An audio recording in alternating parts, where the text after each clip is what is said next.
Let us go then, you and I, when the evening is spread out against the sky, like a patient etherized upon a table.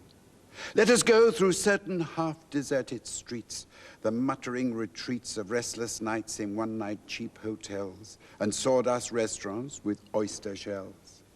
Streets that follow like a tedious argument of insidious intent to lead you to an overwhelming question. Oh, do not ask what is it. Let us go and make our visit. There will be time. There will be time to prepare a face to meet the faces that you meet. There will be time to murder and create. And time for all the works and days of hands that lift and drop a question on your plate. Time for you and time for me.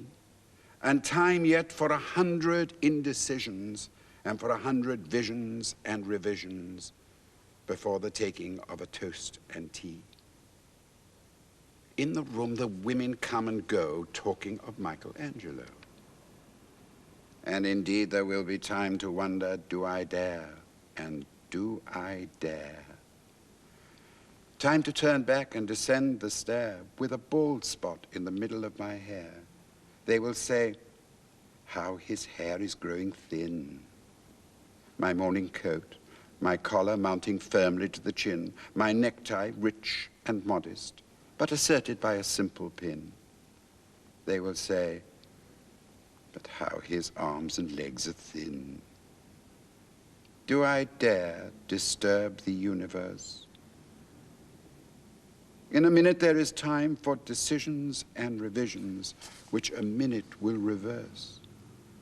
For I have known them all already, known them all, have known the evenings, mornings, afternoons. I have measured out my life with coffee spoons. I know the voices dying with a dying fall beneath the music from a farther room. So how should I presume? And would it have been worth it after all? After the cups, the marmalade, the tea, among the porcelains, among some talk of you and me, would it have been worthwhile to have bitten off the matter with a smile, to have squeezed the universe into a ball, to roll it towards some overwhelming question, to say, I am Lazarus, come from the dead. I have come back to tell you all. I shall tell you all. If one settling a pillow by her head should say, that is not what I meant at all. That is not it at all. And would it have been worth it after all? Would it have been worthwhile after the sunsets and dooryards and the sprinkled streets, after the novels, after the teacups, after the skirts that trail along the floor? And this, and so much more. It is impossible to say just what I mean. But as if a magic lantern threw the nerves in patterns on a screen, would it have been worthwhile if one, settling a pillow or throwing off a shawl and turning towards the window should say, that is not it at all. That is not what I meant at all. No, I am not Prince Hamlet, nor was meant to be.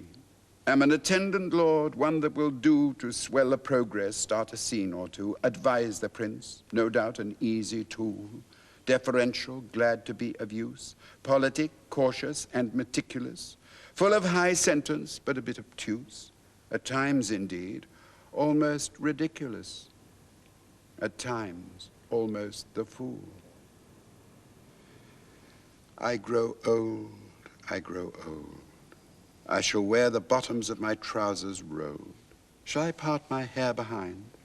Do I dare to eat a peach? I shall wear white flannel trousers and walk upon the beach.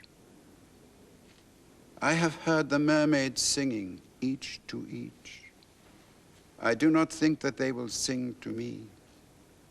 I have seen them riding seaward on the waves, combing the white hair of the waves blown back when the wind blows the water white and black. We have lingered in the chambers of the sea, by sea girls wreathed with seaweed, red and brown, till human voices wake us, and we drown.